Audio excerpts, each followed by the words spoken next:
Hi, this is János, and today I'm going to show you photos that I took with the Canon 10D, 20D and 5D cameras. And this is a request that I have received many times. János, please show us your photos. And that's what I will do today. And I'm not going to do the usual routine that you see on YouTube, that everyone is showing like JPEG straight out of the camera, they look so great, so fantastic. I think that's what I think about JPEG straight out of the cameras.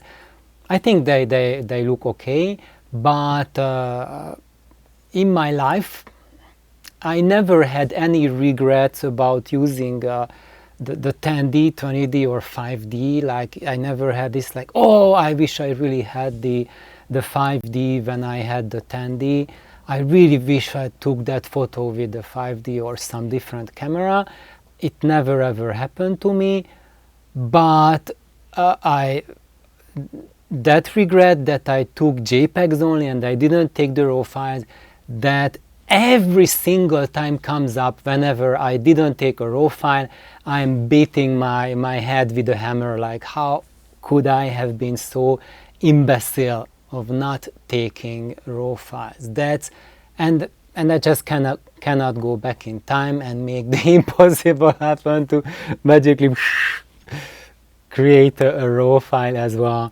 And now I'm going to show you photos that I took with these cameras. I selected a couple, and I'm going to give you why really you need to use the RAW files. Just take RAW, and there's absolutely no reason why not to. They compared to modern camera files, even the RAW file from a 5D, which is the biggest of the lot, is just a laugh compared to what you have today with the mirrorless cameras. There's absolutely no reason why not to do it. It fits on your hard drive. Or now all of the modern picture viewers, they can view RAW files. So that's not an excuse that, oh, I cannot view the files. Yes, you can view them, and any file viewer nowadays can view these RAW files. And the biggest thing why I feel for myself that RAW files are mandatory is because when you have a JPEG, that's just a slice of the information, and I basically every single shot that I took, the exposure is never ever correct on any of them. Maybe okay, 1 in 50 or something like that, but I have not taken a single file in my life that I could not make it more optimal with playing around with the RAW settings. And now this is what I'm going to do. I'm going to show you the RAW files, and I'm going to play around with the RAW files to show you what is it that the basic, what I'm going to show you will be always the 0 setting, how it would have looked like had I taken a JPEG out of the camera. And then I'm going to play around with the files, and you can see for yourself that whether it's a good idea to take the files in RAW or not. And you are going to see, if you never did that or you are afraid that it's too complicated, that it's not rocket science at all.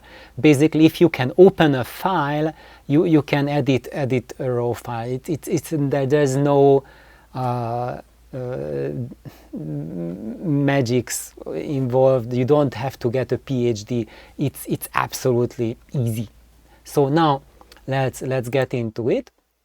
So here we are, a couple of files. So now first I'm going to show you a JPEG file. And there you go. I took this with the 20D. And as you can see, let's just hide this palette to the side. I think for myself, this is a very well, not a very good shot.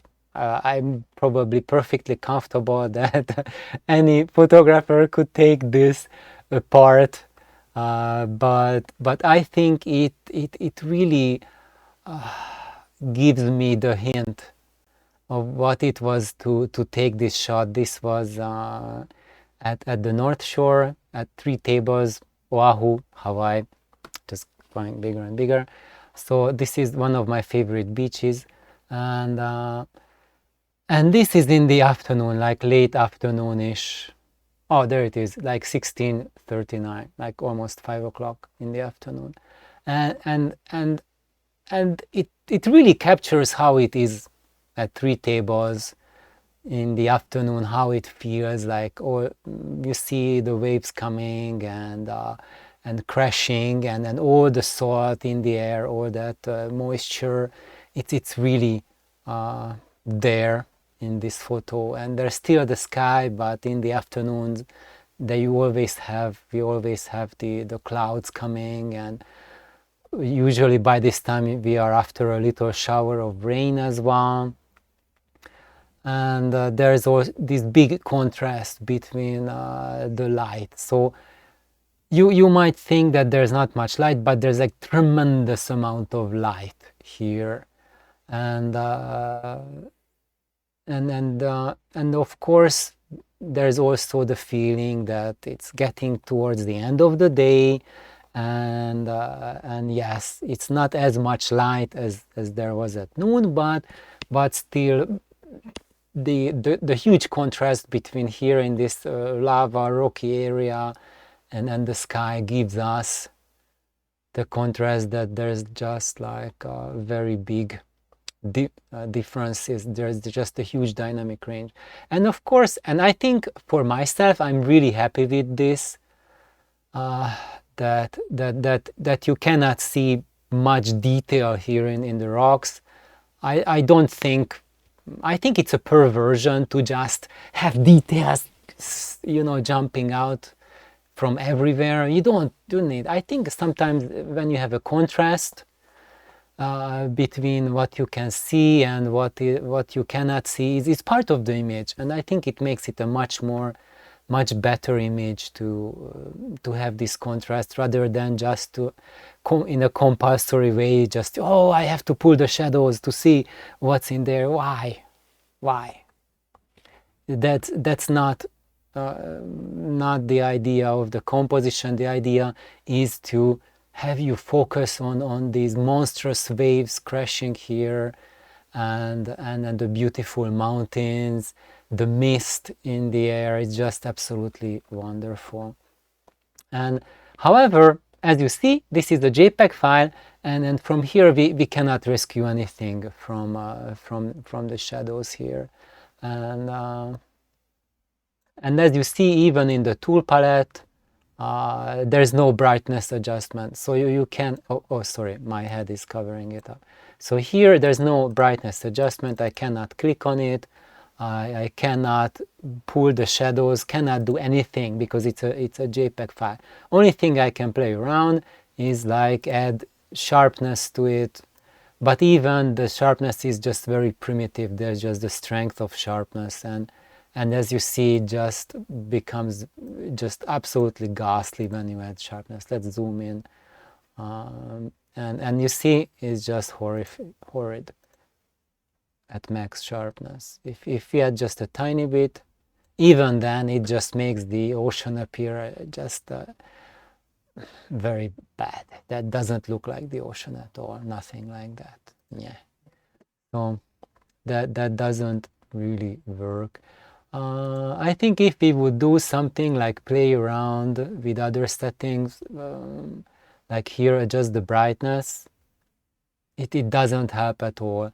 Yes, I can see now more here, but it just fades out the picture. It doesn't look good. It's just like, nah, it's not good at all. So as you see here with the JPEG, so even though like I personally think that this is fine for me, but if you want to play around with the shadows here, or play around with the sky, you cannot, because it's a JPEG file and you are just going to make it look washed out, and it's not fun. I think I do have the equivalent of this picture in a raw file or something similar. Where are we? Oh, here. It's not going to be the same, but something similar. And as you see here, like the previous file, that JPEG that I showed you, was, I think it was exposed kind of the way I would have exposed, and maybe it might be one of those few JPEGs I ever took that is I'm satisfied with, but here with this I would not be satisfied. The sky is just really blown. And why is that? Because here as you see, there's a lot of clouds, and these clouds are going really fast, and in a second, in the frame of a second or two, the amount of light can change easily by 2-3 EVs. So even if you spend a lot of time like fine-tuning your exposure to get the proper JPEG, between the time you want to press the button and you press the button, there's like 2 EV difference between the two. So it's totally up to dumb luck whether you can get it right or not. But even if you do, probably you missed it by half an EV to make it nice. So using Ctrl-T, I'm getting the tool palette back, and with the tool palette we just use this tab. Oh, wait, you cannot see it. This tab, the second here, and this tab is called, what is called? Does it have a name? I don't know.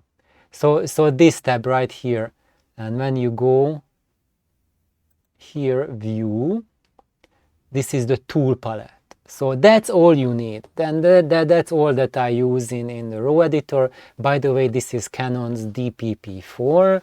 This is Canon's raw file editor, and it's very easy to use. So basically, like here, you can go and select your folder, and within your folder you have your files, and you can choose to have information shown there, the histogram shown, so it kind of like gives you an idea what's happening there. And as you see, this is our current file, and the histogram is pretty much toward the right, so it's really overexposed. And then when you double click the photo, then there you go, here's the photo. And then using this tool palette, view tool palette, that's it.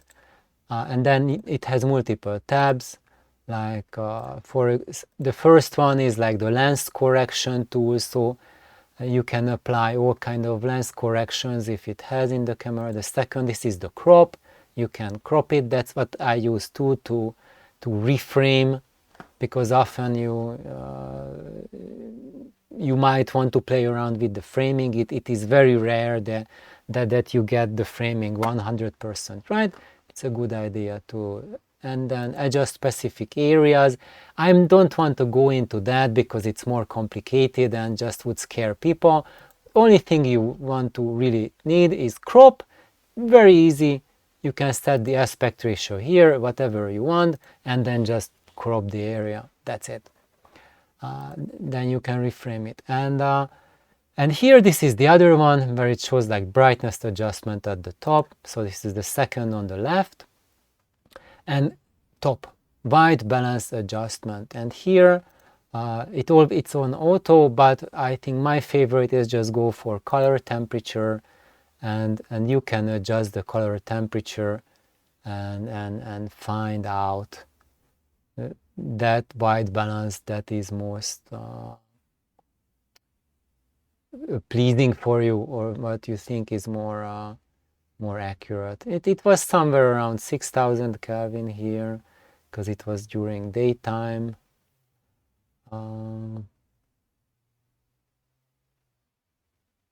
Somewhere here. I'm not really happy now with this auto white balance. I think now the auto white balance, this is the best. And here, when you go lower, actually right, or just going at the very top, this is where you can change the brightness. And now let's just change the brightness crank it down a little bit. You see now the sky is a lot better, but now the black is like really black, really contrasting. And I think right now this looks even better than the previous JPEG that I shot. So that's what I mean by, even if you have a JPEG that you think it's really good, playing around with it, you can even have like a better appreciation of the shades, the clouds, maybe even a bit darker. Maybe that's a bit too dark. And then we can go like now, maybe lift the shadows a little bit. I don't know, about here. And so that's what I mean by playing around with these things. And of course, if you really want to play around with the shadows to see what was in here, you can do that. So now at the cost of totally burning out everything here, you can see what was in the shadows.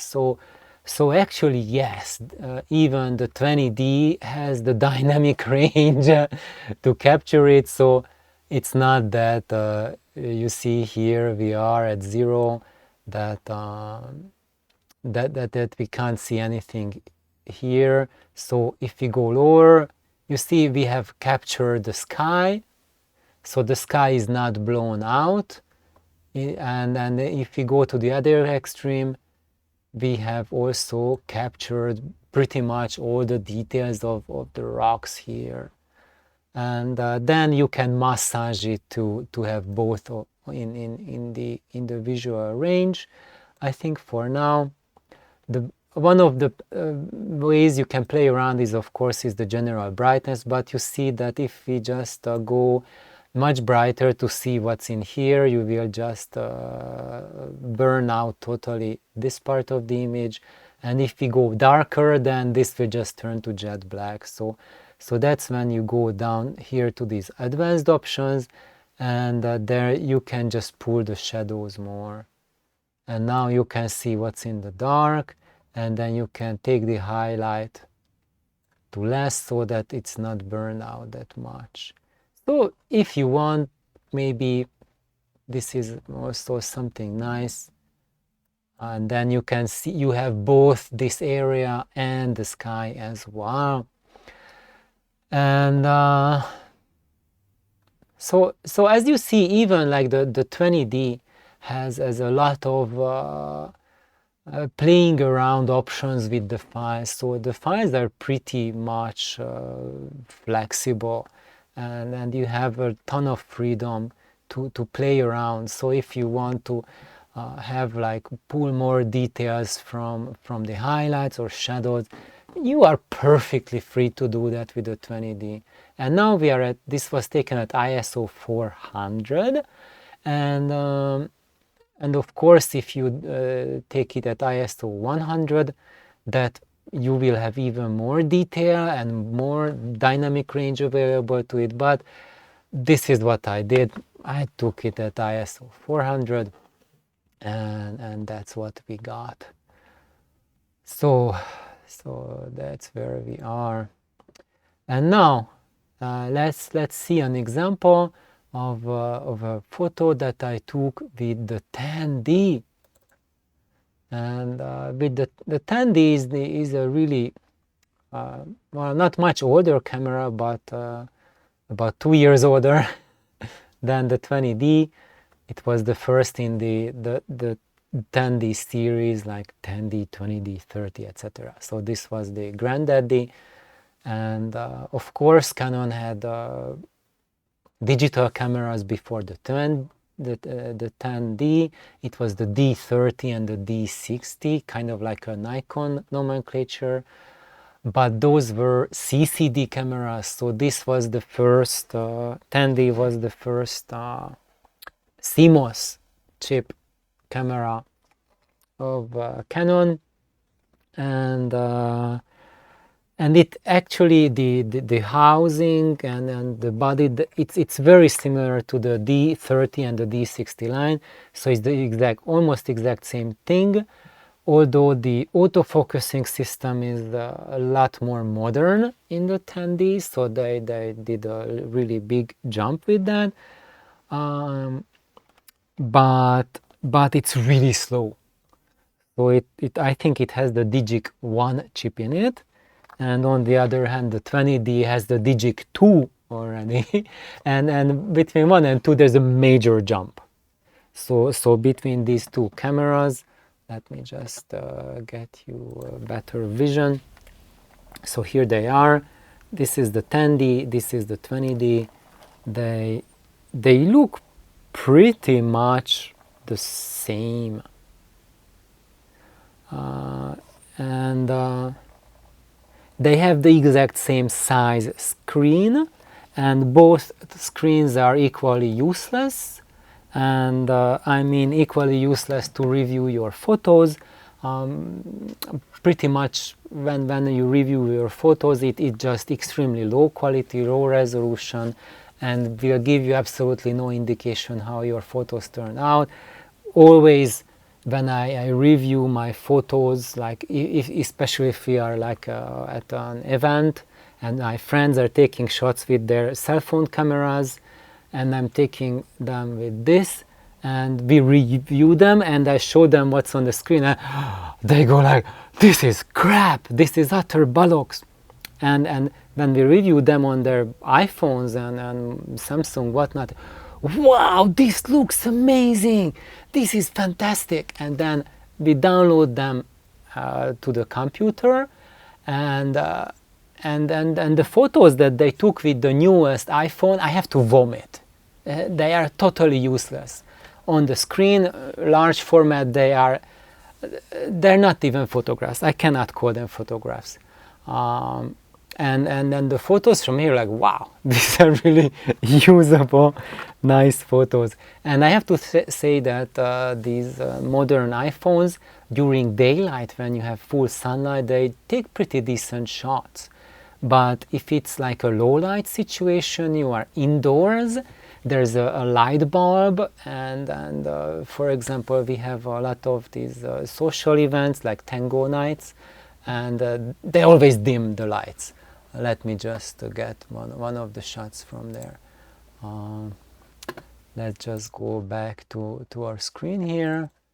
No, it wants to show this. Let's just show that. So this is the photo I took in such a low light situation with the 10D. And all the light that was, you see there, that chandelier, that's it. That was the whole light there, just like barely anything, just next to nothing. And I used the flash. I had to use, because I had only this the 24mm lens, the EF 24mm f2.8, and it was wide open at f2.8, and it needs a flash.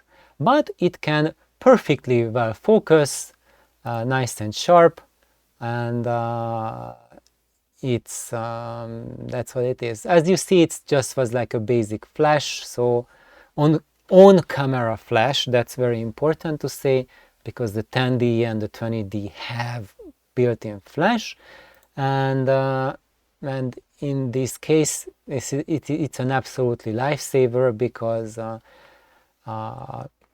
can take a decent shot with the 10D with the flash, and those photos that we took with the cell phones, when you view it at the cell phone size, it's perfect, and when you view it at the screen size, it's unwatchable. It's just brutal. So here we go. I think it's not the nicest, not the best shot, and the 5D takes a whole lot better shots indoors in low light situations. I think there's a lot of detail that is not as good here, but let me see. And I think here I have some sharpness added to it, because see, it's kind of like blurry, not as sharp. But this was a dance class, so they've been moving around, so you cannot expect perfect stillness. And I shot like a 1/100th speed. It should have been like 1/200 to make it sharp, and it was at ISO 100 with a flash. So let's see, but as you see, like the background is pretty dark, so do we want to rescue this image? Can we rescue it? Let's just see how much we can recover. So if I put, you see, we were 0 setting plus 5 shadow recovery, we can see something here in the curtains. Now I have to add sharpness, of course. We can see more. Look, the floor looks really nice. Nice wooden floor. Here, that looks normal. The ceiling looks a little bit not so nice. Without the sharpness, it looks nicer, but that's just like a popcorn industrial ceiling. Doesn't help us much. But anyway, so I think with the 10D, even in this condition, you can take a decent shot, but it's not a miracle worker. I'm going to show you another shot. As you see here, the focus was missed. And why is that? This is the same lens, the 24mm, and I went with f4 just to have a wider depth of field, because I took a I shot a photo at f2.8, which is the widest aperture, and it was totally unusable, totally missed the focus. So I went to f4, and even at f4 it couldn't get the focus there. If it's even though it has a built-in flash, but if there's not enough light, then it cannot focus. So this is where the age of the 10D comes up, is basically if there's no light, it cannot focus. And now, like before, you saw that the chandelier had some light. Now the chandeliers are off, and there's some LED strips that are showing like some colored lights. There's no white light available. Pretty much the only light was my flash, and then there was like a laser pointing beams. You see now Brett has two laser beams at him, and some on the floor there as well, but the camera could not focus. I was taking several shots here in the dark, and none of them turned out okay. So basically with the 10D, which is the oldest generation camera of these three cameras, even the 10D, if there's enough light, like that is just like low light with your eyes, then it can focus sharp and clear, and take a good shots that you can use, and that built-in flash will give you the ability to have a usable file with that. What else? So let's see. Let's see the 10D again, and this was shot with the 10D, and of course here we have a similar situation that before on the beach with the 20D. Now this is in the building, but the same Hawaiian sun, and roughly the same time, 17:15, so like 5 o'clock, half an hour later compared to the previous shot, and not just half an hour, about 15, maybe 10-15 years, or maybe even more between those two shots. As you see that here down we have like pretty dark areas which are in perfect blackness, and there the sun is like almost blown out, just really full lights. But as you see here in the histogram, that there is still some spaces both at the lowest and the highest, so it means we haven't clipped anything. So let's see what we can do. So let's just pull the shadows, and you see that there's like these trees inside the building. They are now, you can see the colors, they are nicely visible. Let's see what we can do with the sky. Not that much, but is it? So this was like 0, but yeah, you can see a little more dimensionality to the sky with this. So I think this is a nice shot, and it does good things. So now let's see what we can do with the sky. Oh no, this is like a half an EV. Okay, so my apologies. It was not at 0. So if it would have been a 0 shot, then it looks like the sky is already blown out completely, and then it looks like I took down a little bit here, like 0.67, like 2/3 of a step. And then let's add some shadows. Let's remove some more highlights. And there you see, we could rescue the sky from the initial shot where it was completely blown out and we couldn't see really anything on the inside. So even with the 10D, which is like as old as it can get, 6 megapixel first generation CMOS chip from Canon, it's still pretty good, and it makes sense to take raw files because you can quite a bit make a difference. So this is really different from this. I just put it back to how it would have looked if it's a JPEG file. So it's kind of like blown out and you can't see the colors of the leaves. It's kind of like they're dark in the shadow. So even the 10D, you can see, you can adjust quite a bit.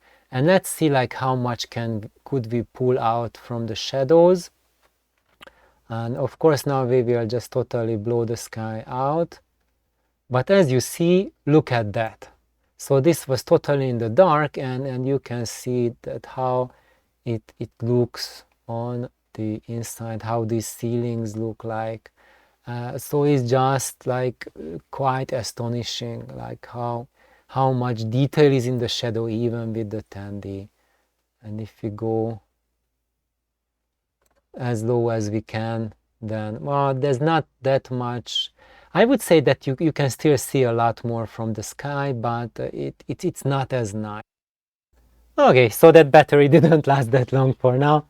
Now I changed to a new battery and we can roll again. Where were we?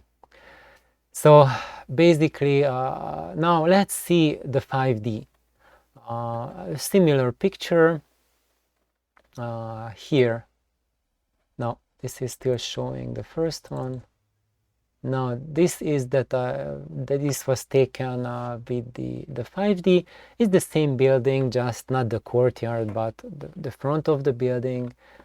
And I think you can see here that, or maybe you cannot, I don't know, but you can see more of the texture and the color of than what we saw with the 10D. So I think that was also an ISO 100 shot. This is ISO 100 as well.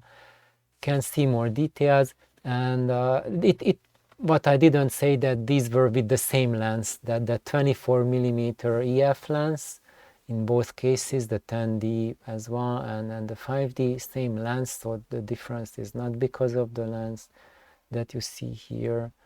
And so I think there's more detail, a little bit more detail in the 5D image than there was with the 10D. And now let's see like how much detail can be recovered from the shadows. Of course, in the sky now we don't have any clouds, so there's not that much that we can see. But let's see the shadows. If we just adjust the brightness, like we go to the max, like +3 EV, we just see that it's just immense how much detail there is in the shadows. We can see this building, the reflections there, just like just totally amazing. And if we zoom in, it's just phenomenal, like how good the file is and how much detail we can get from the reflections. And there's like a really fine noise of the picture.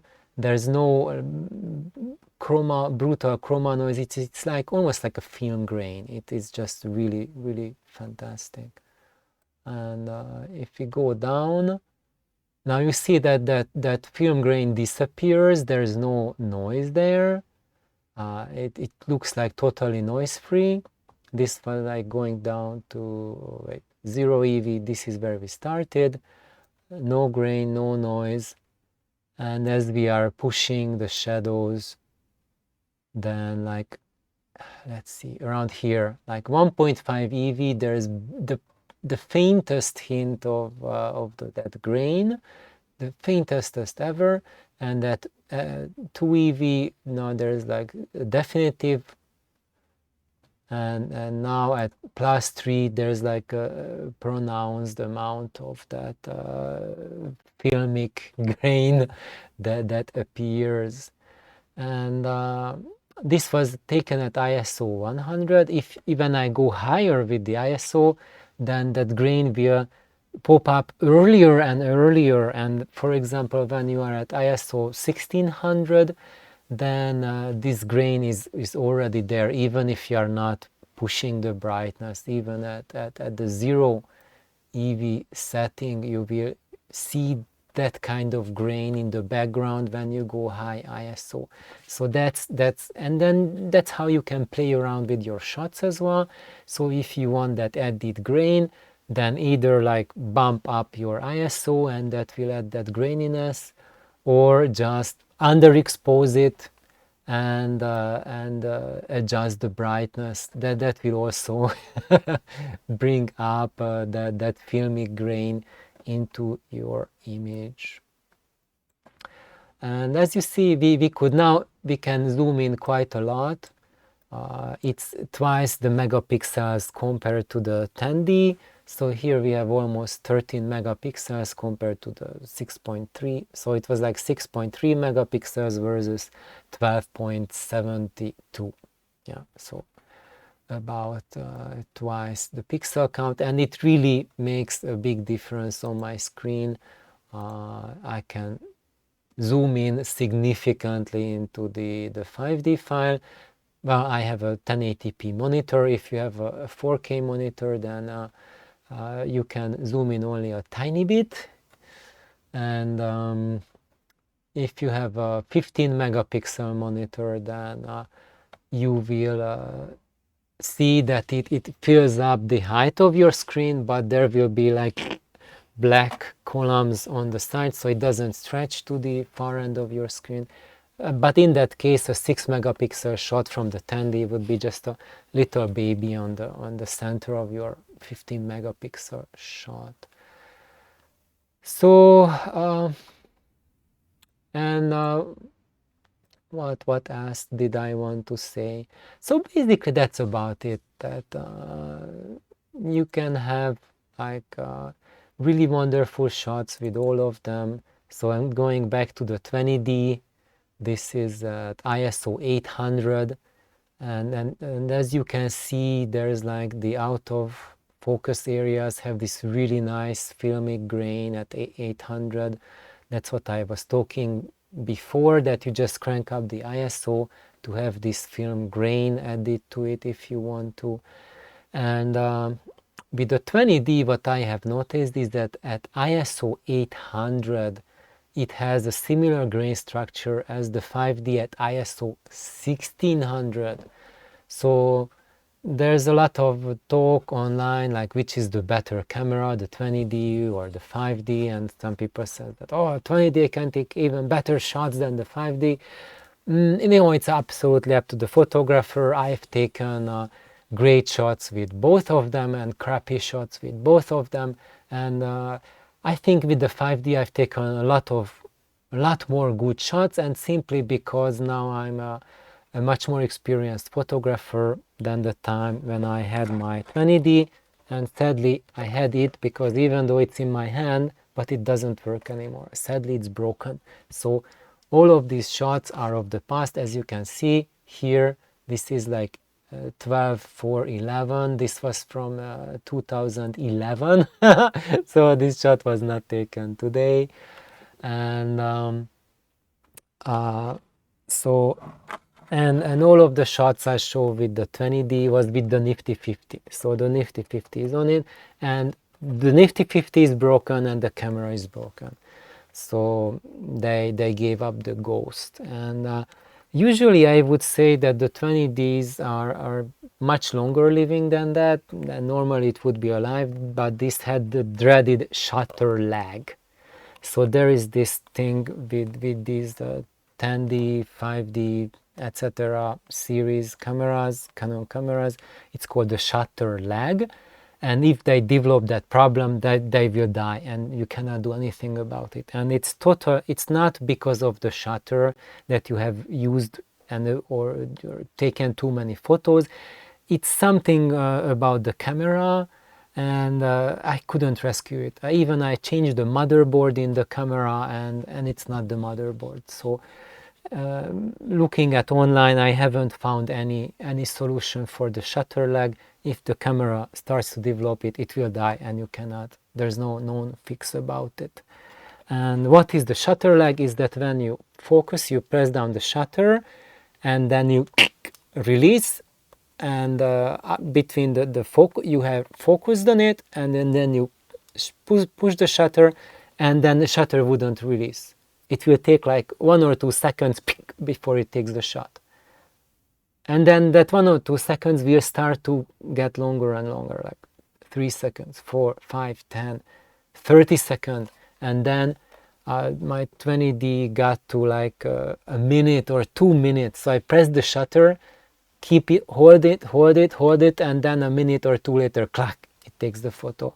And now it came to that point that I can hold the shutter indefinitely and it will never take a shot, sadly. And then about a year ago the screen stopped functioning too, so it's almost totally dead, the poor thing. And yeah, so I'm really sad about that, and that's why I wanted to replace it, and this 10D came up for like that $28, was it some, or 23, 28? I think it was $28. That was like, okay, no, it's a no-brainer. And I was really wondering what's the difference between the 10D and 20D, and that's what I got, replaced it with the 10D. And I will make another video about, if you are wondering which one you should get, 10D or 20D. If you are curious, I can make a video, just let me know. So now this was with the 20D, and it's just absolutely wonderful colors. I think the colors are better on the 20D compared to the 10D. It's and I noticed that the files are more capable. Although I have to say that at ISO 100 and 200, the 10D is absolutely perfect or completely usable. And when I go to ISO 400, then the 10D is already starting to develop this filmic grain and starts to get noisy, and you cannot edit the files as much. You cannot pull the shadows or push the shadows as much as you can at ISO 100 and 200. And when we look at the 5D Classic, then with the 5D, it's even at ISO 1600, the files are more pliable than the files at ISO 800 with the 20D. So maybe ISO 640 is kind of equivalent to the 1600 ISO of the 5D, how capable it is. So that's about them. That with the 5D Classic, you can really just I would say like push the files here in DPP for about as much as I can with the M50 mirrorless, which is like that I'm making the video now with that. and when we look at the camera measurements, it's supposedly the M50 is a lot more capable camera with a lot later processor version, so just like the decade of development between the two. But what I noticed is that at ISO 1600 and ISO 3200 with the 5D Classic, it produces absolutely wonderful pictures with coherence and texture to them, and the mirrorless at ISO 1600 it falls apart. You can still take good video with it, but at the pixel level it's gnarly, totally gnarly. So I'm going to show you now a higher ISO shot. So this is where was it? Yeah, so this I took with the 5D Classic, and it's a little dark, I think, and it's an ISO 1600 shot, and if you want you can lighten it up by quite a lot. So this is 1.5 EV plus, and it can handle it really well. And as you see, it has that nice grain, that kind of grain that we saw before with that ISO 800 at the with the 20D. But here this is already pushed 1.5 EV. So like going back to zero EV, now the grain is like much smoother and much softer. So there we are, and that's something that with the 5D it has the textures just so well. Like this really feels like cat hairs, just like three-dimensional cat hairs, just fantastic. And by the way, this was taken with this lens, the 85mm USM lens, f1.8 USM, that ultrasonic series lens, and it takes these shots that have this type of almost like a painterly type of image. This was shot wide open at f1.8, and at f1.8 it's kind of like a painter's brush. That's how this lens is, and it doesn't give you that hyper realistic pictures like, for example, like a Sigma Art lens would, or an L series lens would, or the modern mirrorless lenses give. But it has its definitive character, and I really like it. It really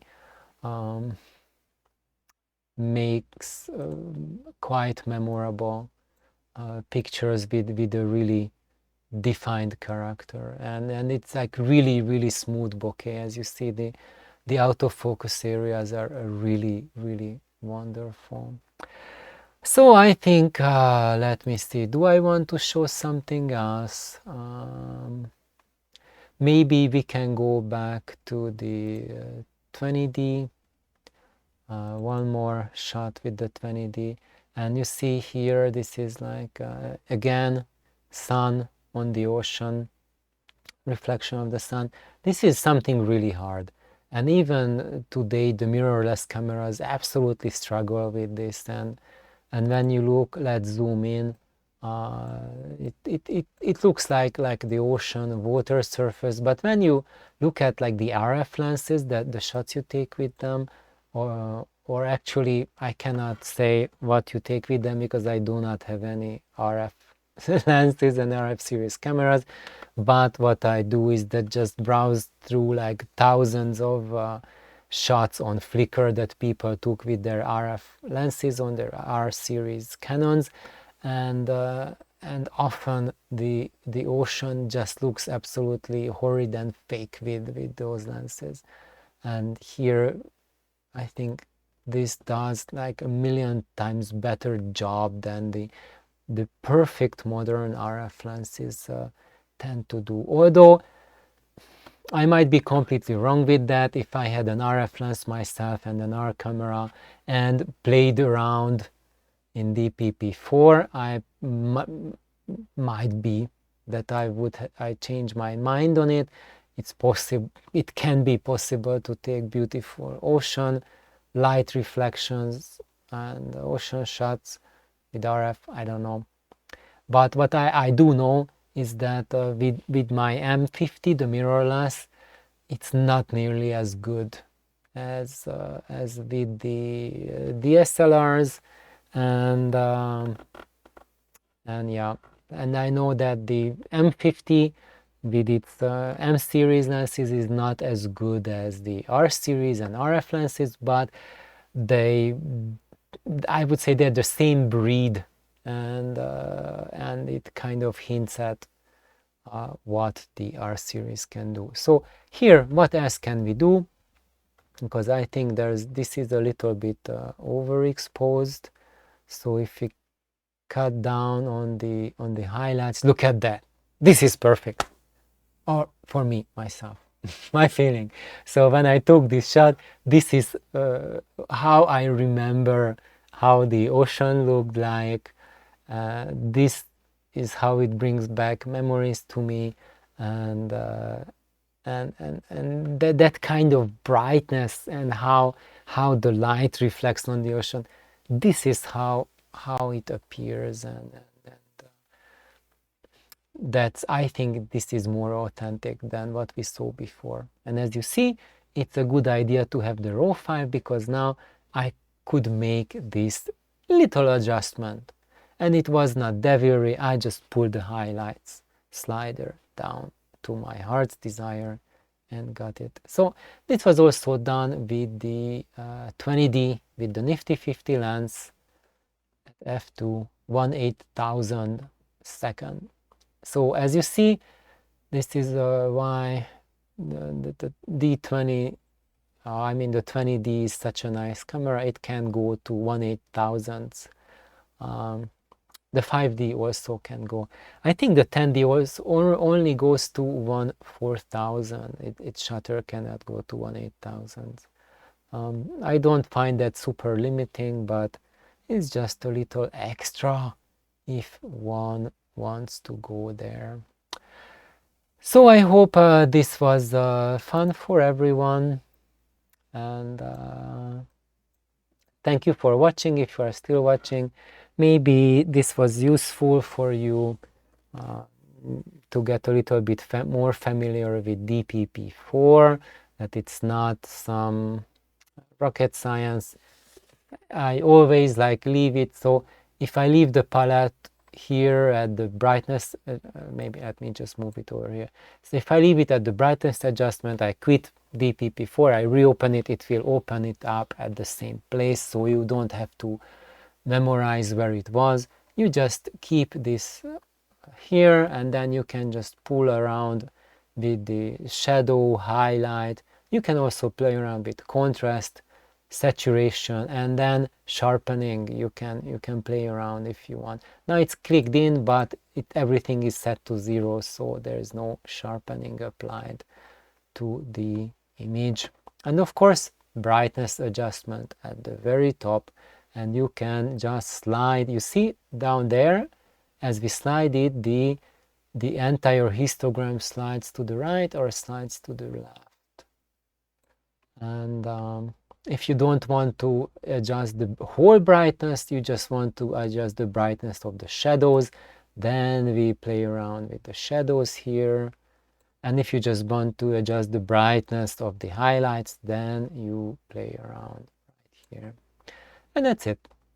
And if you want to see more color, you add more color here or less color and make it kind of a little bit more monochromatic, more saturated with colors, and it's fun. Or you want color tone, different feel to it, and people usually go to town with what kind of